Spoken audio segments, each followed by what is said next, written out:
guy walks into the bar and sees a gorgeous blonde sitting on the bar stool all alone. So the guy sits down next to her and pulls a small box from his pocket. He opens it and there's a frog inside. The blonde says he's cute, but does he do tricks? The guy says yes, he licks girls' cats. So after talking with her for several minutes, he convinces her to come with him to his apartment. They get there and she takes all her clothes off, gets into bed, and opens her legs. The guy sets the frog right between her legs and it just sits there not moving at all. The blonde says, "Well, what's up?" The frog still does not move. So the guy leans over to the frog and says, "Alright, I'm only going to show you how to do this one more time." Old man Mr. Smith was living the last of his life in a nursing home. One day he appeared to be very sad and depressed. Nurse Lisa asked if there was anything wrong. "Yes, Nurse Lisa," said Mr. Smith. "My private parts died today and I am very sad." Knowing her patients were forgetful and sometimes a little crazy, she replied, "Oh, I'm so sorry, Mr. Smith. Please accept my condolences." The following day, Mr. Smith was walking down the hall with his private parts hanging out of his pajamas when he met Nurse Lisa. "Mr. Smith," she said, "you shouldn't be walking down the hall like that. Please put your private parts back into your pajamas." "But, Nurse Lisa," replied Mr. Smith, "I told you yesterday that my private parts died." "Yes, you did tell me that, but why are they hanging out of your pajamas?" asked Nurse Lisa. "Well," he replied, "today's the viewing." He was talking to his friend at the bar and said, "I don't know what to get my wife for her birthday. She has everything, and besides, she can afford to buy anything she wants, so I'm stuck." His friend said, "I have an idea. Why don't you make up a certificate saying she can have 60 minutes of great anyway she wants it? She'll probably be thrilled." Terry decided to take his friend's advice. The next day at the bar, his friend said, "Well, did you take my suggestion?" "Yes, I did," Terry replied. "Did she like it?" "Oh yes, she jumped up, thanked me, kissed me on the forehead, and ran out of the door yelling, 'I'll be back in an hour.'" Women are having dinner in a restaurant. The waitress, taking another order a few tables away, spots that the man is slowly sliding down his chair and under the table, with the woman acting unconcerned. As the waitress watches, the man slides all the way under and out of sight. Still, the woman dining opposite him appears not to notice. Finally, the waitress comes over to the table and whispers discreetly to the woman, "Pardon me, ma'am, but I think your husband just slid under the table." "No, he didn't," the woman calmly replies. "He just walked in the door." Parents take their son on a vacation and go to a beach. The father goes for a walk on the beach and the son goes and plays in the water. The son comes running up to his mom and says, "Mommy, I saw ladies with boobs a lot bigger than yours." The mom says, "The bigger they are, the dumber they are." So he goes back to play. Minutes later, he runs back and says, "Mommy, I saw men with a lot bigger than daddy's." The mom says, "The bigger they are, the dumber they are." So he goes back to play. Several minutes later, he comes running back and says, "Mommy, I just saw daddy talking to the dumbest lady I've ever seen." And the more he talked, the dumber he got. Two guys are camping. They are having a little conversation when all of a sudden one guy yells, "I just got bitten by a snake on the tip of my penis." The other guy says, "Don't worry, I'll go into the town and ask a doctor what to do." So the guy goes to the nearest town, and after 30 minutes, he finds a doctor. He asks the doctor, "Doctor, my friend just got bitten by a snake. What can I do?" The doctor says, "Calm down. All you have to do is suck the poison out." So the friend goes back to the campsite where his friend is lying on the ground. He asks, "So what did the doctor say?" The friend says, "The doctor says you're going to die." Bride tells her husband, "You know, I'm a virgin and I don't know anything about it. Can you explain it to me first?" "Okay, sweetheart. Putting it simply, we will call your private place the prison and call my private thing the prisoner. So what we do is put the prisoner in the prison, and then they make love for the first time. Afterward, the guy is lying face up on the bed, smiling with satisfaction. Nudging him, his bride giggles. Darling, the prisoner seems to have escaped. Turning on his side, he smiles. Then we will have to re-imprison him. After the second time, the guy reaches for his cigarettes, but the girl, thoroughly enjoying the new experience of making love, gives him a suggestive smile.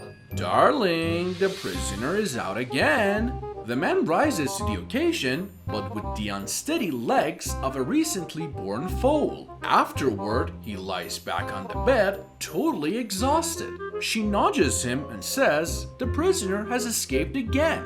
Limpy turning his head, he shouts at her, "It's not a life sentence, okay?"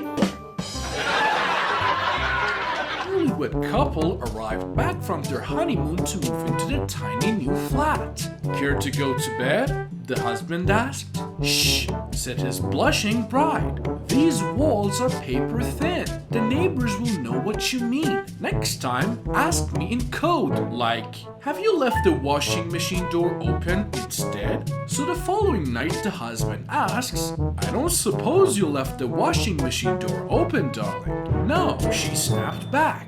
"I definitely shut it." Then she rolled over and fell asleep. The next morning she woke up feeling a little frisky herself. So she nudged her husband and said, "I think I did leave the washing machine door open after all." "Don't worry," said the man. "It was only a small load, so I did it by hand." Kyo bumps into his old pal Geppetto, the carpenter who made him. Geppetto asks how he is doing with his girlfriend.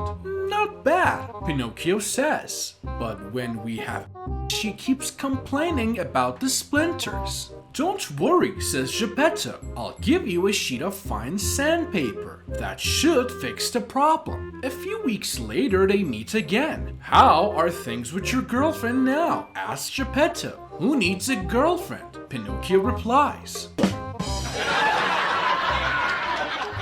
Woman with no clothes jump into a taxi. The taxi driver stares at her, looking her over from the top to bottom. The woman is offended and asks the taxi driver, "What's the matter? Haven't you seen a woman with no clothes before?" The taxi driver responds, "Oh, it's not the fact that you're naked that bothers me." "Then why are you looking at me that way?" She retorts, "Well, ma'am, I'm looking at you and thinking, where is this lady keeping the money to pay for this ride?"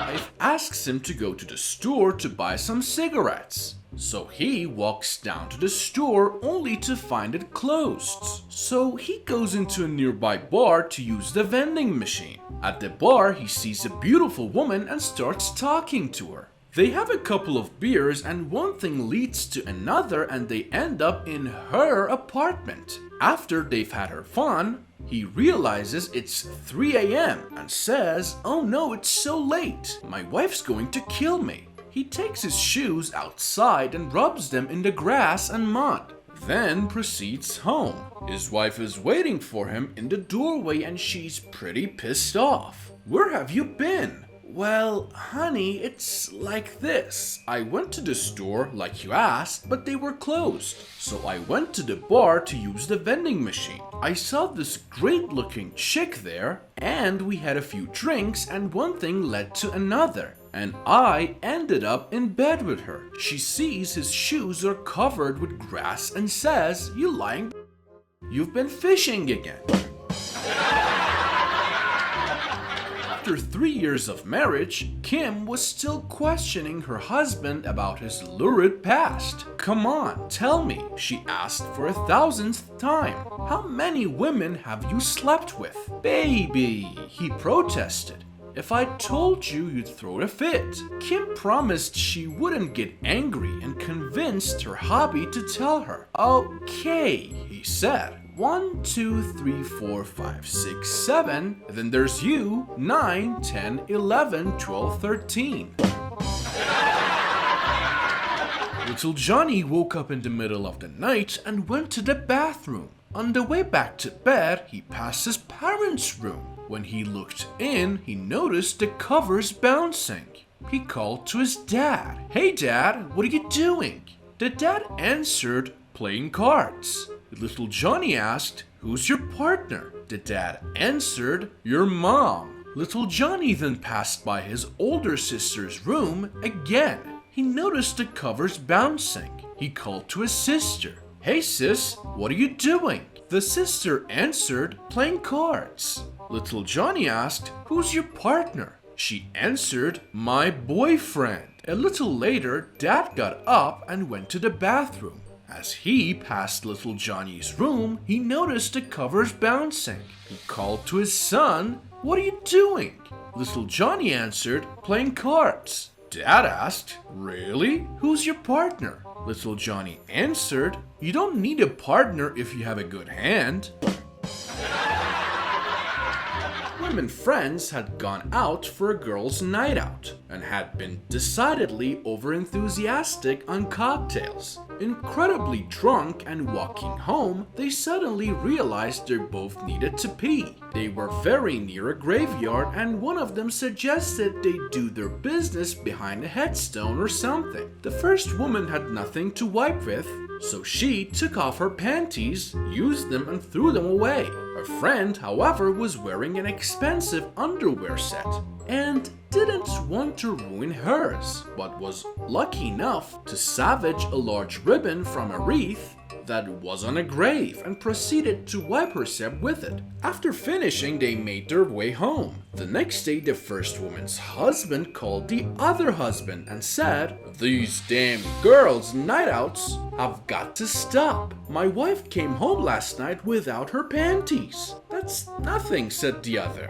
Mine came back with a sympathy card stuck between the cheeks of her butt that said, "From all of us at the fire station, we will never forget you."